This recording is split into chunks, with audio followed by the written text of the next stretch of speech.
Good morning, good afternoon, good evening, and good night. Welcome to the Fly With Us podcast. This podcast is bringing the art of conversation, self-love, self-care, mental health care and protection, life lessons, love lessons, and everything in between. Today, we're going to talk about minding your money. I'm Lady Bounce.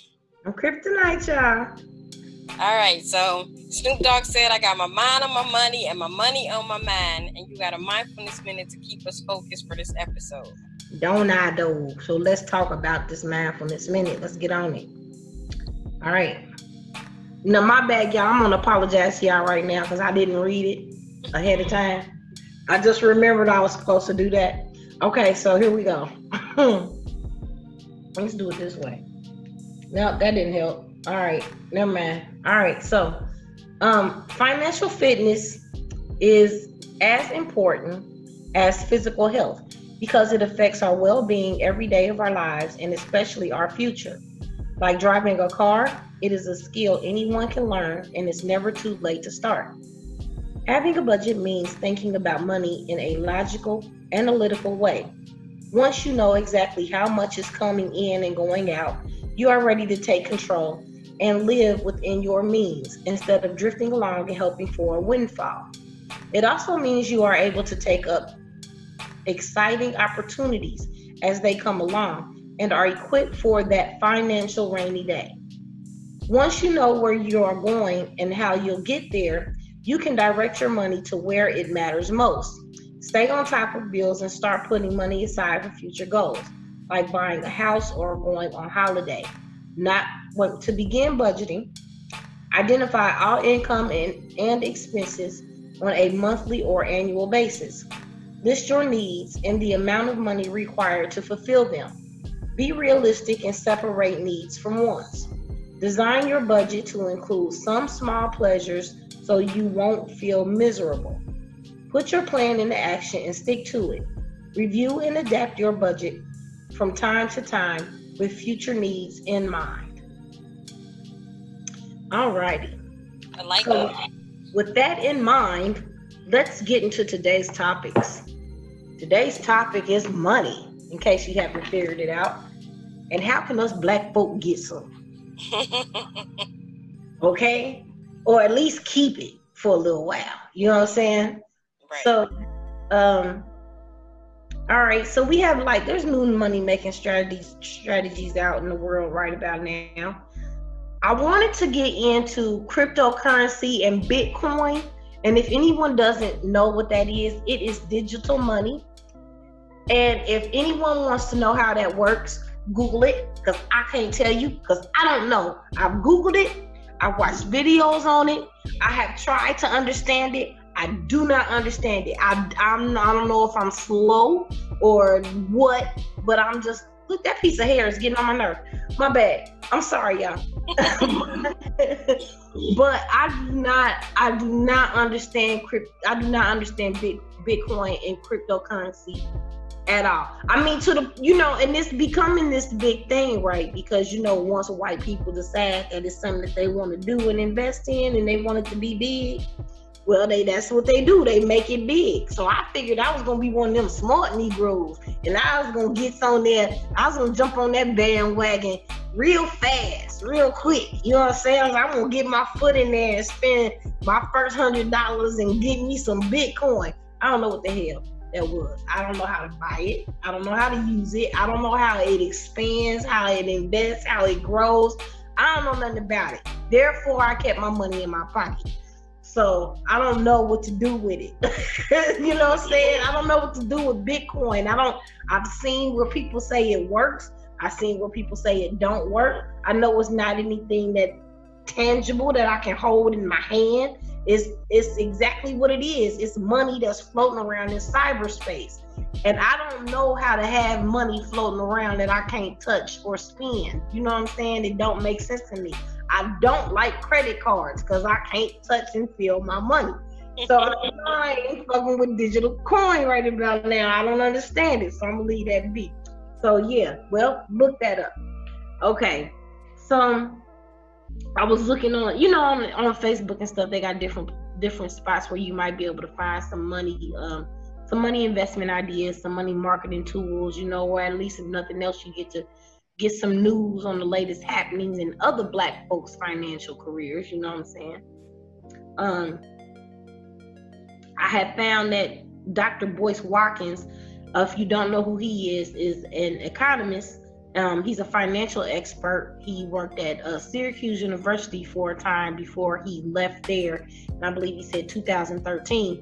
And he ventured off into doing his own thing. And right now, you can catch his Black Business School online, of which I have purchased a class or two. Might just be one. But my point is, he's a very intelligent man. When it comes to money matters, he's on top of it. You can catch him on so many different interviews of the Breakfast Club. So if you haven't heard of him, if you want to know anything about him, or if you want to know about anything he suggests, just YouTube him. He's got his and he's got his own YouTube channel where he talks about things. He's been on the Breakfast Club numerous times. He's written books. You can pretty much find him anywhere. He all in my email because, of course, I purchased his class. So, there that is.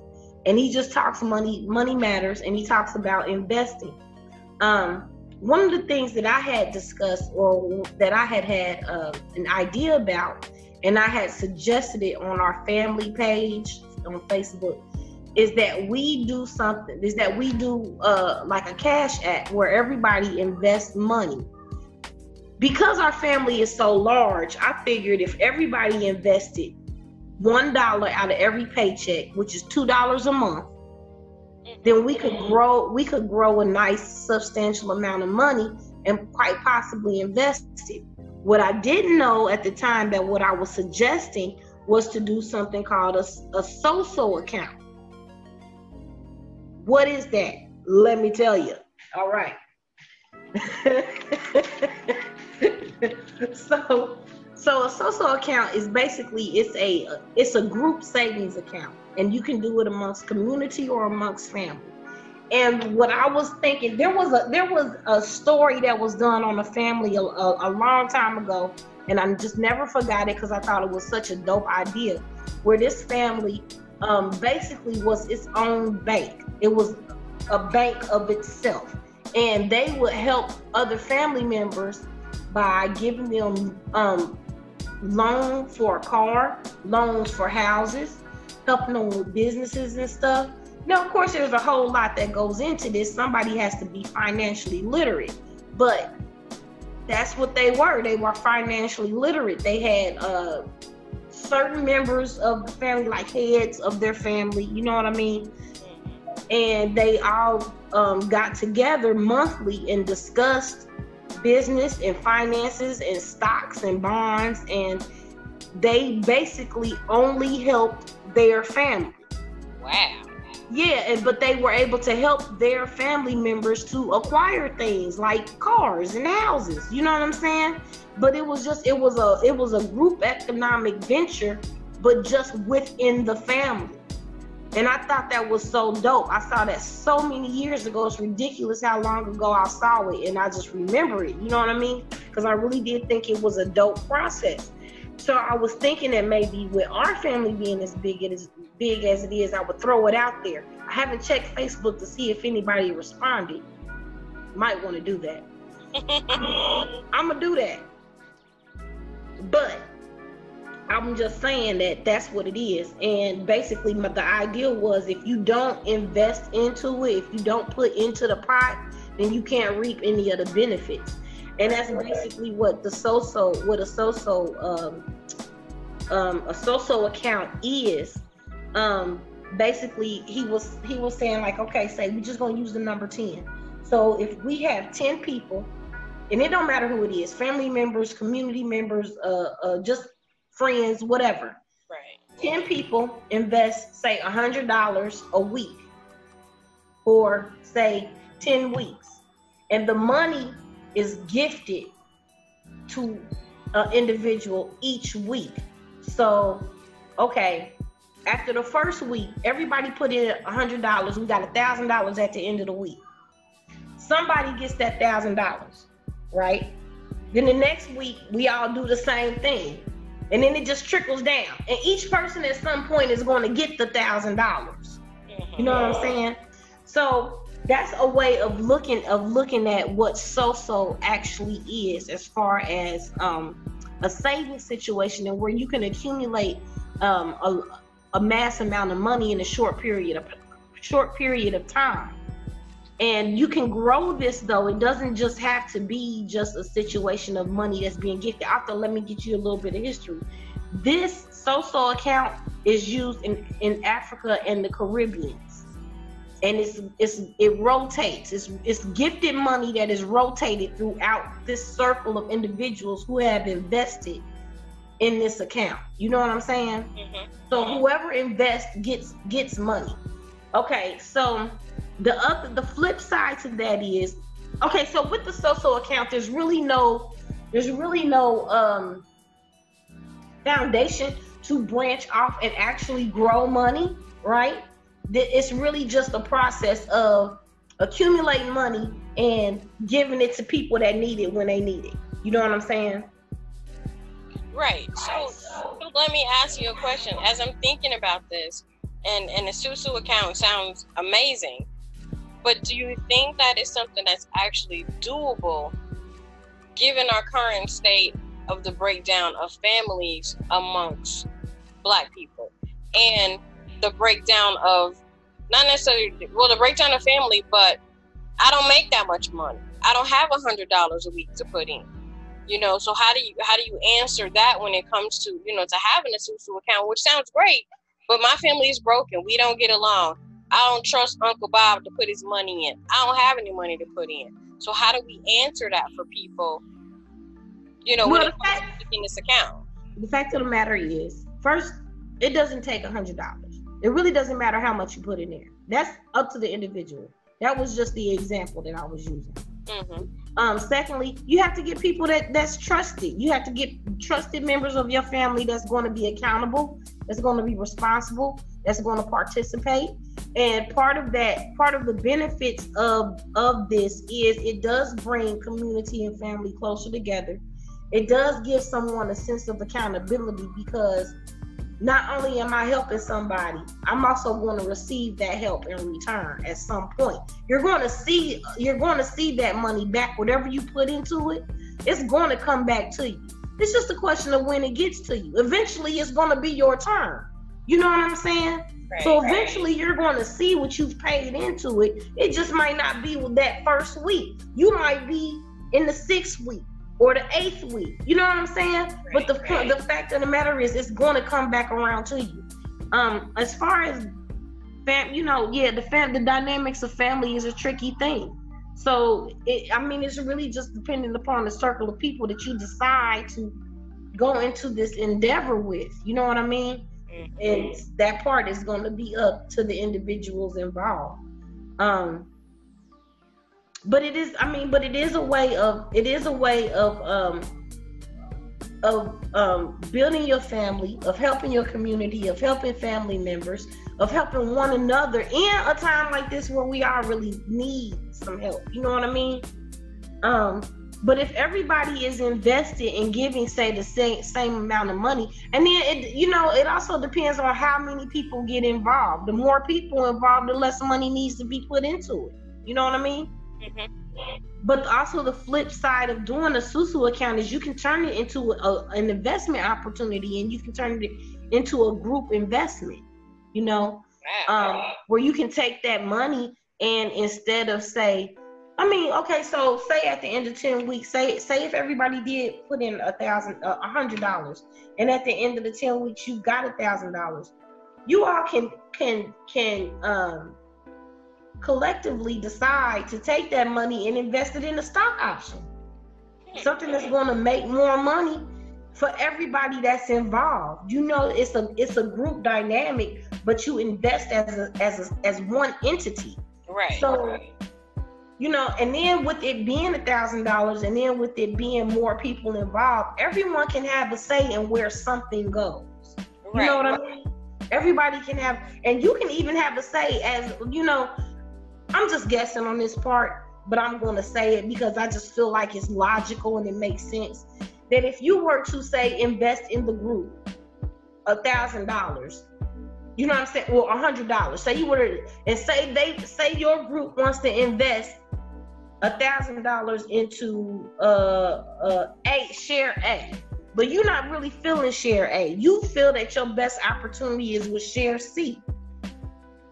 That can be broken down, whereas we can say, okay, as a group, we'll make not one investment, two, and we'll invest $400 in share A, and then we can invest $200-$300 in share C.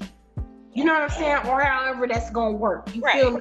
But I'm saying with the dynamics of the group, with the individuals involved, you could take the $1,000 and just take $100 and invest in $100 worth of stock in 10 different, you know what I'm saying, in 10 different stock areas on 10 different pieces of stock.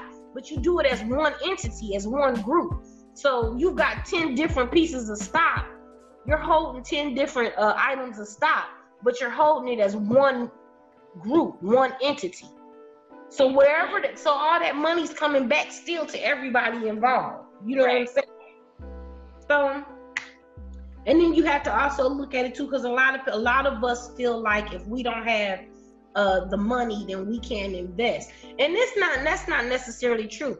I'm not a financial expert, but that doesn't mean that somebody else in the family might not be better at finances or might not know somebody. You know what I'm saying? Everybody's going to bring something to the table. You may bring your time and energy. You may bring your knowledge. I'm not a researcher, but maybe cousin Tammy is a researcher. So she going to research some stuff and she going to get that popping. You know what I'm saying? Absolutely. And, and she's part of the group. I mean, if we can collect it, it's the same thing as finding your lane, finding your niche. Right. You know what I mean? You contribute what you can, and what you can't, you don't worry about, because that's somebody else's job. I like it. I thought it was good too. So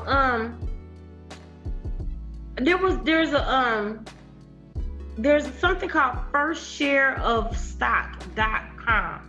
It's like a free investment strategy. Dr. Boyce Watkins was talking about it, and he was saying to visit that website, and you get like I don't know if it's like free advice or a free actual free stock option.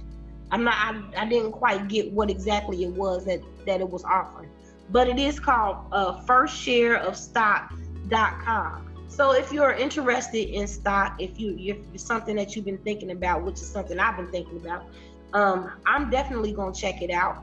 And anybody that's interested, check it out. It's free. You know what I'm saying? So hey, can't beat that with a bat. Right. And Boyce Watkins also has a Black business school that is catered to children, which is real dope. Yeah. And I use a lot of the free resources that he has available in my classroom when we're talking about personal finance and financial literacy. Because I got tired of seeing that meme shared on Facebook, like they don't teach you in school how to pay taxes and they don't teach you about insurance and all that. And I'm like, that is simply not true. It's actually not. In the state of Ohio, personal finance is required for high school graduation. So the kids are getting a personal finance class. The difference is in the teacher that's teaching it, are they enthusiastic about teaching it? Are they really teaching you the real life aspects, or are they just teaching you what's in the book? So when did they start doing that? When did that start becoming like mandatory curriculum? Well, this will be my third year teaching high school.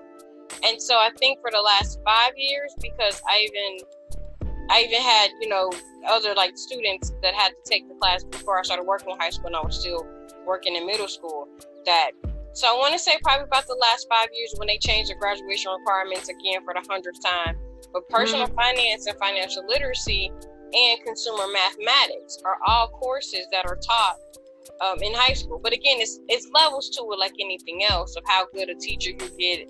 If the teacher's just teaching you what's in the book. But see, that's ridiculous that that's something that's just been implemented within the last 5 years. Right. You know what I'm saying? That don't make sense at all. But because it was like an elective when I was in school. Like we took trips I can remember we took a trip to the bank, like when I was in like the 6th grade. Excuse me. We took a trip to the bank, and they discussed it then.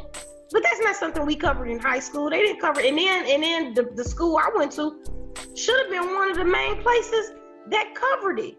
Right. Yeah, it was a co-op. Yeah, it was a co-op. So we should have been covering stuff like that. That personal finances should have been mandatory in a school like that. Oh, I totally agree. I think something happened, around the shift of state testing and graduation requirements, and they realized that these kids are graduating from high school and they could pass the curriculum, but they couldn't write a check. No, it's not just that. It's also an issue of these kids that once they get to college and these predatory predators, when they give these kids these credit cards, and then these kids they go out, they get a credit card, they think everything is cool, and they stock up all of this mass credit, and they have no way of paying for it because they don't really know what credit is. They really didn't have no idea of what it was in the beginning, especially when you're dealing with kids that are like, say, first year college students, where they have no concept of what any of this is because they haven't been taught about it at all. Right. I mean, just because you know what a credit card is doesn't mean that you know what it's for, how it's used, and the any of that. Because every credit card has different rules, and some of them, you spend $100 and you end up paying back $500 because you just don't read the fine print. So. Right. Well, you don't realize what an APR is. You know what I'm saying? A lot of people don't know what an APR is. A lot of people don't realize what a high APR is.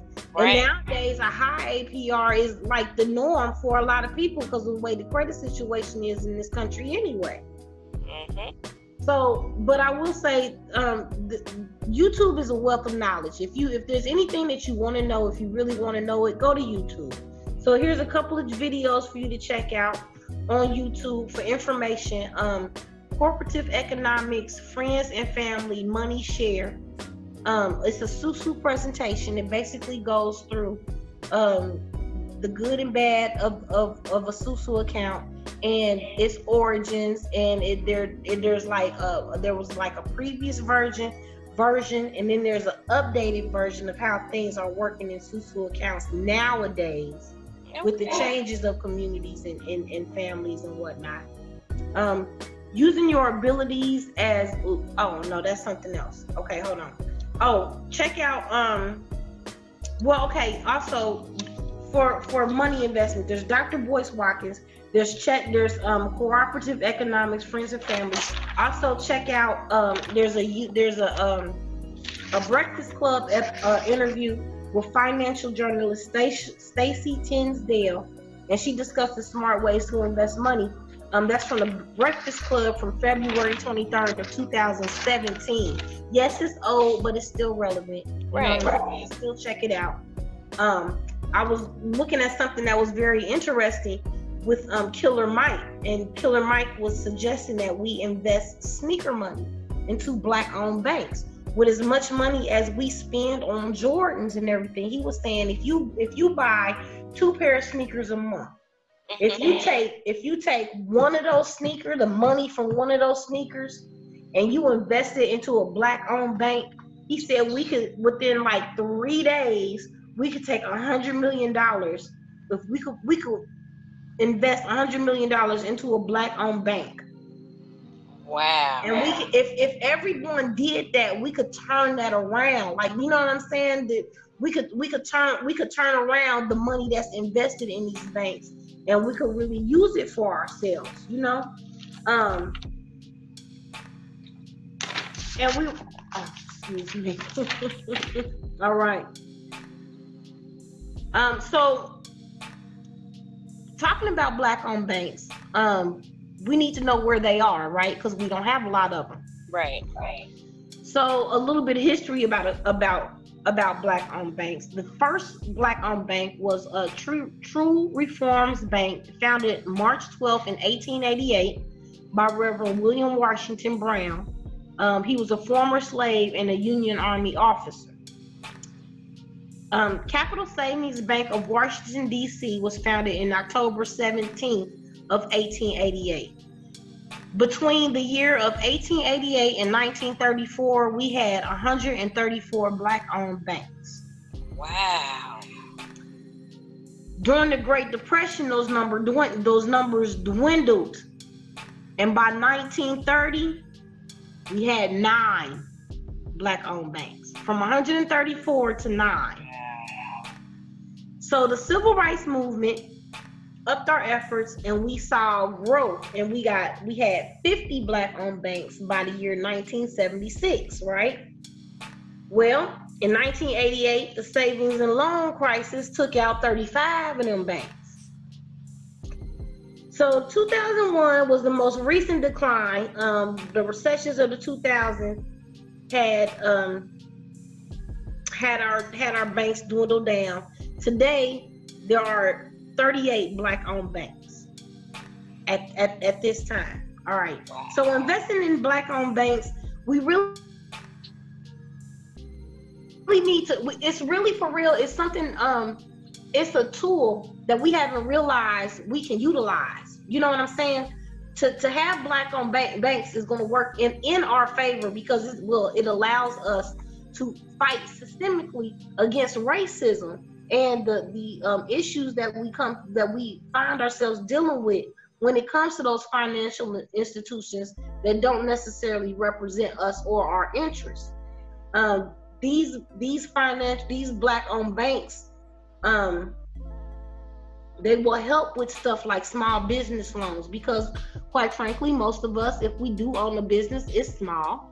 Right. So the places that we go to when we're trying to get loans, to try and get loans for our businesses and open up and get our homes and stuff like that, we don't have to go to those gigantic white institutions that want us to jump through hoops and walk on coal in order to get something. You know what I mean? Right. A Black-owned bank is more apt to lend to a Black face, as far as businesses and as far as home loans go. So we really do ourselves a disservice by not investing in our own financial institutions, and we really need to start considering doing that. Now I can tell you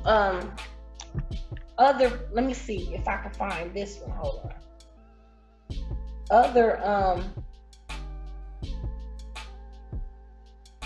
Yeah, that's it. Other pros to us investing in Black-owned banks. All right.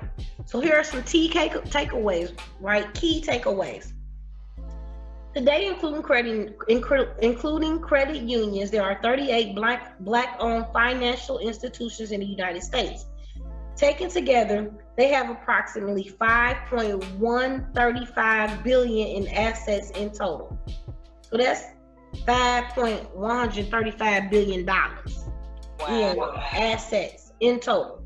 Black-owned banks provide customers not just access to the financial resources that they need, but the chance to invest in the financial health and well-being of our communities. Black-owned banks also play a critical role in fighting modern-day systemic racism in the financial sector. Critics of Black-owned for-profit banks have hoisted that true financial justice requires institutions such as not-for-profit credit unions that are separate from a financial system rooted in racism and exploitation. Of the 38 Black-owned financial institutions in the country, exactly half are not-for-profit credit unions. Wow. I think we'll take that and we'll make that our self-care assignment for this week, to bank Black, find you a Black-owned bank, do some research on them. I know one of my coworkers recently invested in a Black-owned bank. I'm not done. Hold on. I've got more. I'm going to help you with that, okay? So, okay. We're running out of time though, so you gotta say it quick. I'm working on it. All right. So look, I'm gonna tell you what, I'm not gonna do that because there's 38 of them. I will tell you that United One Bank is the largest Black-owned bank. They are in everywhere. They are in Colorado, Delaware, Florida, Georgia, Hawaii, Idaho, Illinois, Indiana, Alabama, Alaska, Arizona, Arkansas, California, Colorado, and Louisiana. All right. Then we also have Citizens Trust. Well, I'm just going to go with United One because that's the biggest one. So that's the one I'm going to tell you about. Then I will tell you that if you really want a list of Black-owned banks where you can invest, or if you want to know where they are, if you want to know if any of them are near you, Google is a wonderful thing. Go to investopia.com, and they have a list of Black-owned banks in the different cities that they're located, so that you can get your Black-owned bank on and get to invest in and just open you up something so that you can just take part in this financial revolution that we need to be getting started if we haven't figured it out yet. This is a revolution. Let's go. Let's get the Black-owned banks popping so that we can do this. You know what I'm saying? I mean, for real, take the money out of their hand, put it back in our hand, invest in ourselves. That bank don't have to be located in your city or your state for you to invest in it and you to reap the benefits of it. It don't have to be. I personally bank at I have an account at United One Bank in Chicago. We don't live in Chicago, you know what I'm saying? But that's where that account is. Right. And I understand that there's something in Toledo, but I don't know where that is. I didn't see anything for Ohio on there, so I didn't have really a chance to really look it up. I was writing stuff down. But luckily we can just go to Google and Google it. We all have the same internet, right? Right, investopia.com. All right, what do I need to do since we run out of time? Where am I at now? I was doing too much. That's it. I'm going to finish up with our brain science for this week. Our brain science this week comes to us from Rob Wilson, who is a Black financial analyst, and they call him the hip-hop financier. So you can Google him, and he's been on Breakfast Club. He's also been on BET. He's been on Boyce Watkins' show. They do a lot of joint things together. So he suggests that anyone that's interested in getting started with investing, you go through your bank statement, and the last 20 transactions that you had, 10 of them he says he guarantees that 10 of them are going to be publicly owned companies. Start looking into those companies to buy simple shares. Some shares you can get for $2 or $3, some a little bit more. He suggests Walmart, McDonald's. Think of those places where you go the most. Start there. And then he said, once you have the companies that you like, the last step is to open an account at a brokerage firm. And he said, just Google one you really like, do some research on brokerage firms. And he said, most of them are very reputable. And he said there's an app he wants you to download called Robinhood, and it doesn't charge any trading commissions.